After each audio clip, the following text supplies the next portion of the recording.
Pigeons. Pigeons provide the truth that we carried shattered things from one place to another, from one site of separation to another.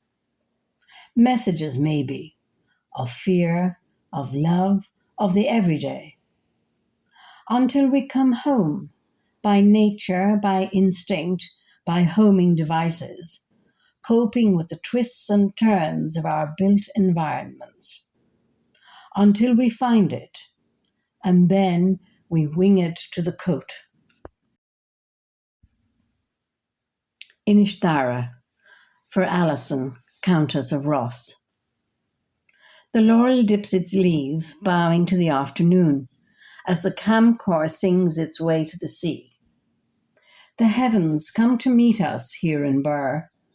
The light is bent inwards on the convex, so that we might see the local group of galaxies, Andromeda, the Milky Way, the many others from our dim-lit past to brighten every day, every aspect of our universe. They shall all converge billions of years in the future to blind that world with unimagined light.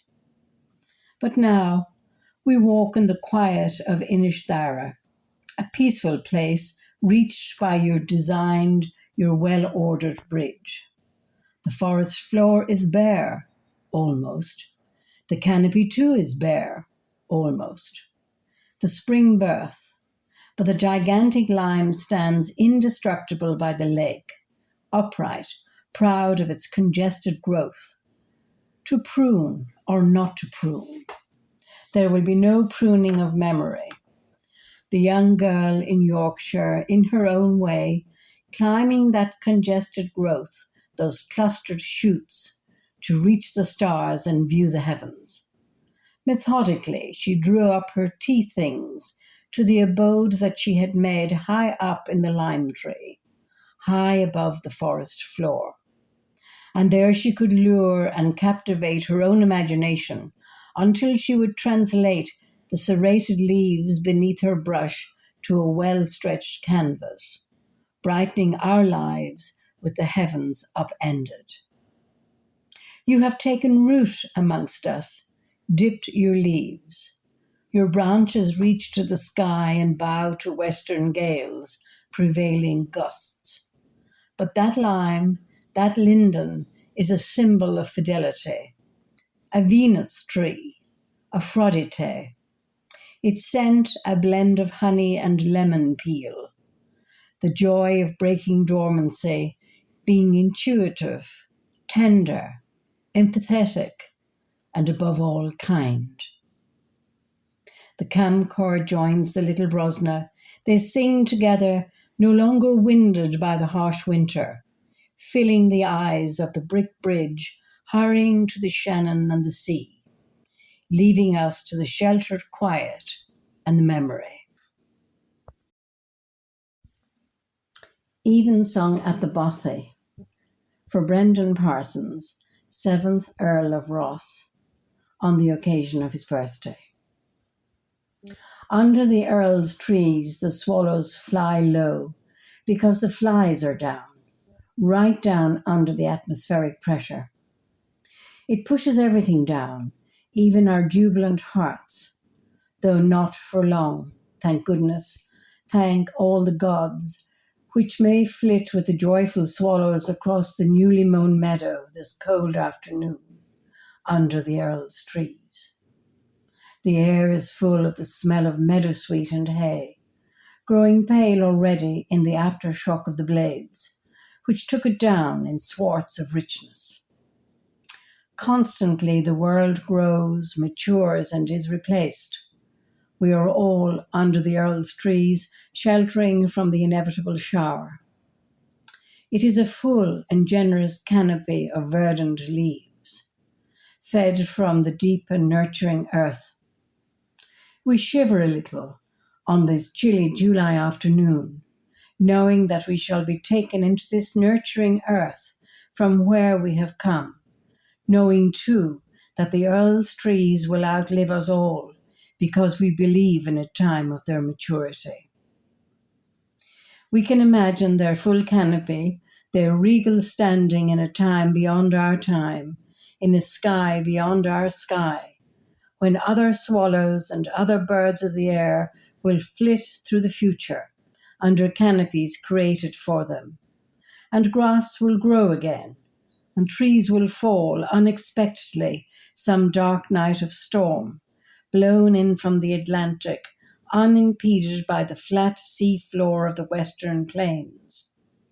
So often it happens, the fall at night, and we wake up to discover all the roots, high as a house, upended, obscene. A brutal wind will blow across our heaven, shake us to the very core. It might be our time to succumb, or it might be our time to bend our branches, hold on, dream of emerging meadows, delightful swallows, and home.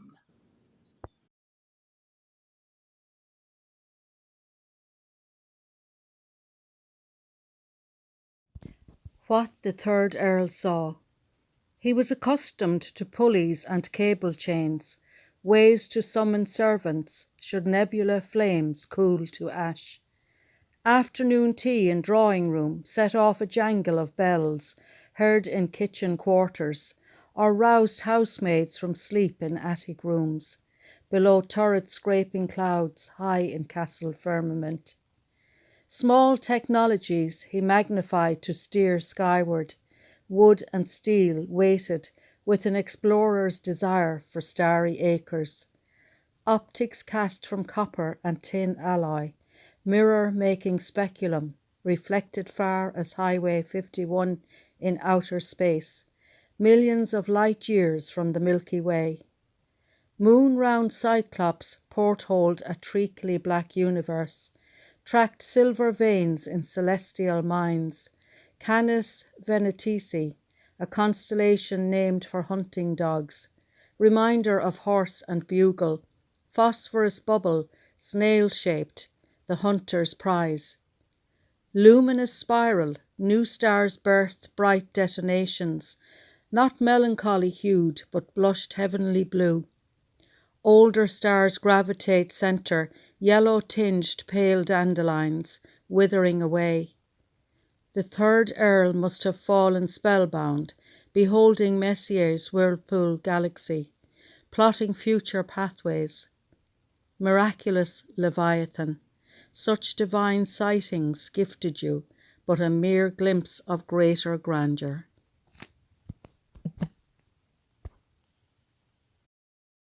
Night Hare at Dune West for Geraldine. Hare maps his evening hours in a clearing in these woods. Wild unseen worlds throb under his feet. Rain-damp grasses cool the miles he's crossed and recrossed. Colours dim, yet he knows each spectral outline. Tree gods and goddesses, elders named centuries ago. Hare too resides in these ancient rites and rituals. He's shaped in lunar orbs, inscribed on hieroglyphic scrolls. Hare appears in the same mythical space as Phoenix and Unicorn, bringers of peace, prosperity. Above him a field of stars in sky acres reflect light enough to silver his fur. I wonder does Hare know what lies above the stars? Nebula flushes that shame even poppy's scarlet glory. Pale moonlight washes over him, brief daguerreotype moments, time stilled as he passes from here to there. Ruffles of wing feather bristle oak leaf, twigs snap, night owls create sudden gusts of sound, long black striped ears prickle, head slants, glazed eye telescopes the dark. Who but Hare could be so sure-footed, having dwelt in past and present, his future written eternal in the stars? Content in his kingdom at Dune West, he rises from his haunches, raises 1 foot high, the other follows. Had she the heavens embroidered cloth? Mother bought material in Mrs. Harrington's drapery shop. Miles of gabardine or gingham, tucking and tacking to suit each season, her mouth puckered with pins. If she could, she'd have taken down the moon and stars for me, yards and yards of midnight to wrap around my shoulders. Her needle threaded on the double was strong enough when trouble strained against the seams. Mrs. Harrington's skin was fine as delicate moth wings, her hair a mass of white moss gathered under filigree netting. Blue eyes, kind. She also understood how a young girl flickers to a flame. There were no heavenly cloths to spread upon that shop counter, only thick bolts of fabric stacked on wooden shelves, stocked for wear and tear, function not frivolity. When my wise mother admired what I failed to see in the tall mirror, star brightness washed over me. Now, as then, I give thanks for such a presence. She was the North Star, illuminating darker days.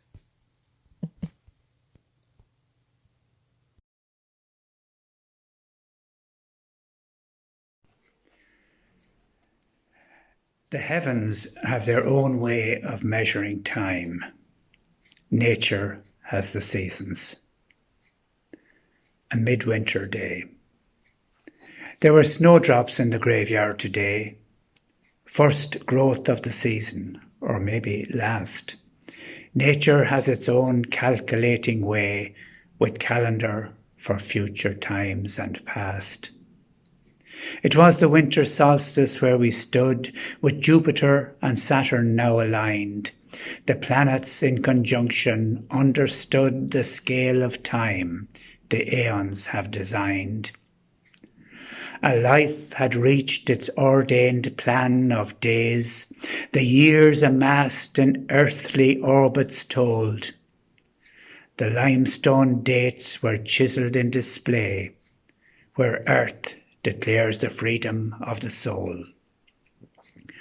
A gentle snowdrop to the sun appears, with measured days in resurrected years.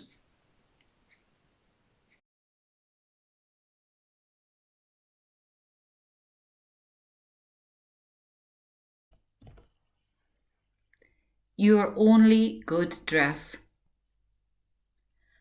Drops of water dripped like tears from its fabric when I hung your only good dress on the line. I hoped it would dry for you to wear home when you were well. I didn't know you were dying. Your sole symptoms a fever, and you'd cried out in the night that your legs were sore. Daddy carried your white coffin down the long aisle of our village church. His body, as broken as his mind, bent under the weight as he carried his little girl on his shoulders for the last time. Your only good dress was still hanging on the line when we came home from your funeral mass. I unpegged it and held it to my face.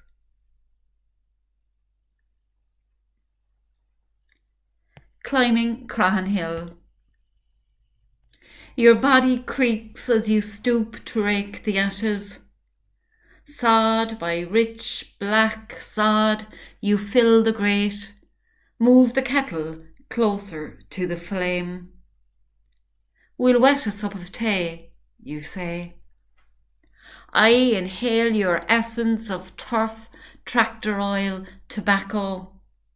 Notice how the troughs and grooves on your face deepened since my last visit. I yearn to trace their furrows with my fingers, like I did when you scooped me onto your shoulders and we laughed till our spirits merged. Child and man, standing on the step at the back door, We watched the wayfarers climbing, seeking the allure of the hill that each St. Patrick's Day pulls so many pilgrims to its primeval core. There's a good crowd on the hill today. They've been climbing since early morning. You wheeze, sinking deep into your chair beside the range. I knew your climb was nearly over. Now I stand alone on the step at the back door, watching the pilgrims climbing Cran Hill.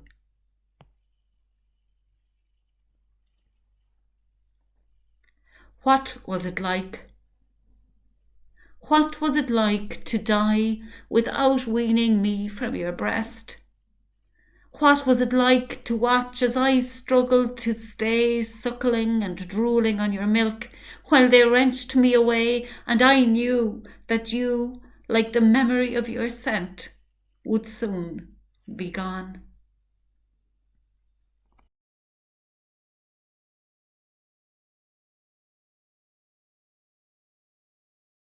Gaze in wonder. Through the eye of the telescope, what is unseen becomes seen. What is invisible to the naked eye becomes visible. Stars shine brighter. Constellations take shape. Distant planets are discovered. Boats emerge from over the horizon. Blurred images become clearer. People come into view. Everything, everyone, seeming nearer than they actually are. Suddenly, the world gets a little smaller. Possibilities become a little bigger. Your mind expands, your imagination stirs. Limitations are removed. So, adjust the lens of your telescope. Sharpen your focus. Point it towards the heavens and gaze in wonder.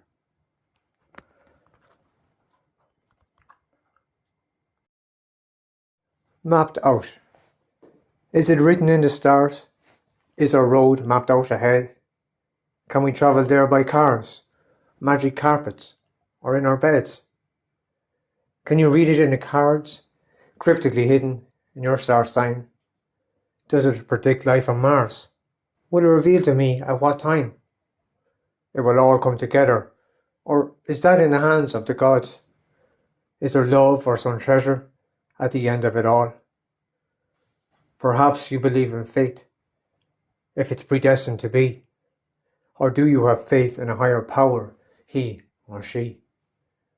Or do you make your own luck as you go along the way, forging your own path until you get to where you need to be?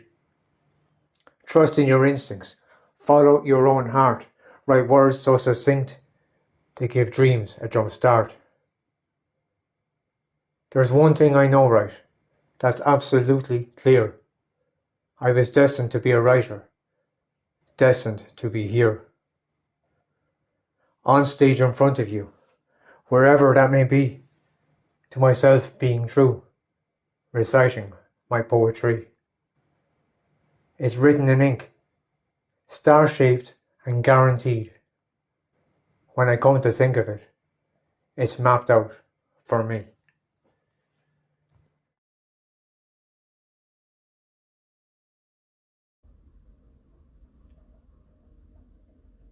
I told the stars about you and made them listen all night. Told them all the way you shine, like you too are made of light.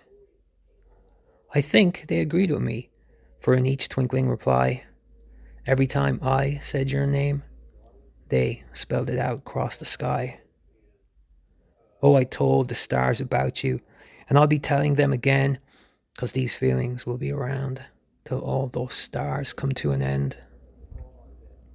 I told the stars about you, told them all about the way how sometimes when we're talking, I don't hear a thing you say. Lose my being to your voice within its rhythm and flow. I told the stars about you. And they whispered back, we know.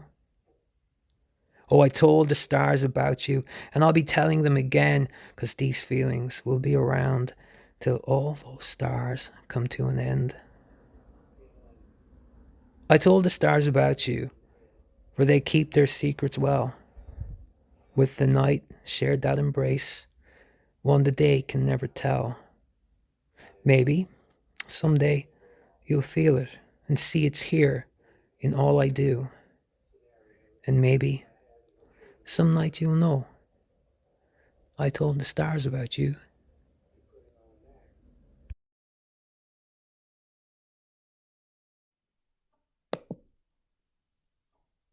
Quino Arashling ni Warpo.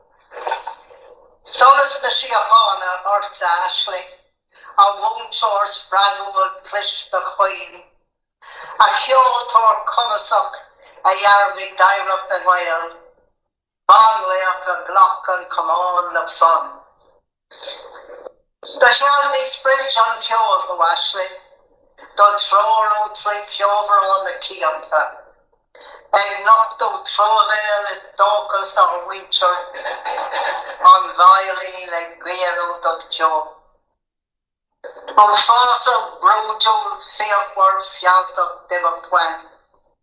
Bjork the Vahan, Mork the Skjoppa, gone Tasha, gone Trua, gone Quina, Roak, the Canalok Orga, Tronona, Even Anna. Godly Gasol for Ashling, it's grateful Lucas of Clover. The Hume and lean on the flash, the Driocht, the Solace, the Summer, the Cheshire. It's Quillen on Shannar the Copy, and Shannon Chimera Charlie Father Aragluna. It's in here, Stoleen and Nagan the Chilla, on Willen. On Rita, a Lobo, a Gero Dunne. The Sarog, a Pogol Kio Groiga as the Foka, is our washout the Sproggle Arrogant as Buskata Jimmy, a Shannon Kjol She Myrock, or Shunlocker.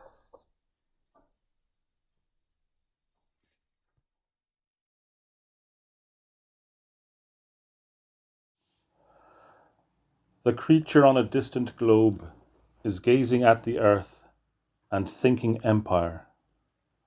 He scans our planet with his telescope and lusts for ores and metals. Some beads of sweat are dripping towards his massive eyes. His giant body wafts a putrid stench. Standing back, the creature roars at slaves and shouts at soldiers. His ships will soon bring hell to earth. A dozen light years distant from this coming bloodshed, the lovers climb a tree in Birr and sit upon a branch of oak. The full moon's light is bathing everything, the tree, their bodies, the crenellated walls and wooden tube of Leviathan. Beneath them walks a ghost. He's often seen at this hour, who's wearing stovepipe hat and black frock coat. His left hand holds a drawing pad. His right hand grips a flickering lantern. A Springer Spaniel walks behind with bone in mouth and wagging tail. Two men in rags are waiting at the telescope, and all is primed for heaven viewing. The iron chains and counterweights are set in motion. The giant instrument is raised to highest elevation. The Lord ascends the wooden steps until he's 50 feet above and gazing through the eyepiece. He's looking at the nebulae, which swirl and shimmer, change, until their spiral arms resolve, become the shapes of countless angels, and in the center of the swirling, a sun-like object's emanating light.